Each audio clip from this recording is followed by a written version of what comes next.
ഇന്നത്തെ ക്രാഫ്റ്റ് ഞാൻ ചെയ്തോട്ടെ അമ്മേ എന്ന് പറഞ്ഞ് എന്റെ പുറകെ കൂടിയ ഒരാളുടെ കൈകളാണ് നിങ്ങൾ ഈ കണ്ടോണ്ടിരിക്കുന്നത്. ഇന്ന് വീക്കെൻഡ് ആയതുകൊണ്ടും പിന്നെ ഞാൻ കുറച്ച് തിരക്കായതുകൊണ്ടും ഞാൻ അവളെ നിരുത്സാഹപ്പെടുത്താൻ നിന്നില്ല.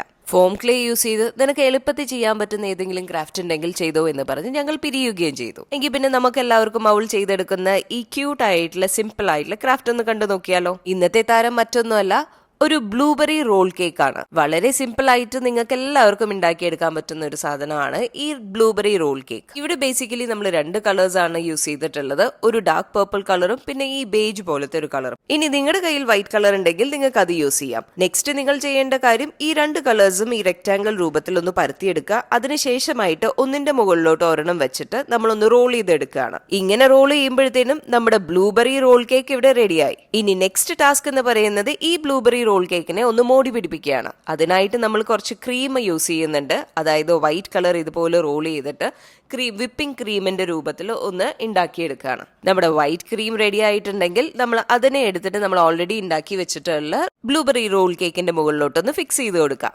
നമ്മൾ ഉണ്ടാക്കിക്കൊണ്ടിരിക്കുന്നത് ബ്ലൂബെറി റോൾ കേക്ക് ആണല്ലേ. അപ്പൊ പിന്നെ 2 ഫ്രഷ് ബ്ലൂബെറീസ് ഇല്ലാതെ എങ്ങനെയാ ശരിയാവുക? ഇതുപോലെ 2 ബ്ലൂബെറീസ് ഒക്കെ റെഡിയാക്കി കഴിഞ്ഞതിന് ശേഷം നമ്മൾ നെക്സ്റ്റ് ഉണ്ടാക്കേണ്ടത് ലീവ്സ് ആണ്. അടുത്തതായിട്ട് നമ്മൾ കുറച്ച് സ്പ്രിങ്കിൾസും കൂടെ വാരി വിതറുമ്പോഴത്തേനും നമ്മുടെ ബ്ലൂബെറി റോൾ കേക്ക് ഇവിടെ റെഡി. അങ്ങനെ നമ്മുടെ ബ്ലൂബെറി റോൾ കേക്ക് ഇഷ്ടമായിട്ടുണ്ടെങ്കിൽ നിങ്ങൾ ലൈക്ക് ചെയ്യാനും കമന്റ് ചെയ്യാനും സബ്സ്ക്രൈബ് ചെയ്യാനും മറക്കണ്ട.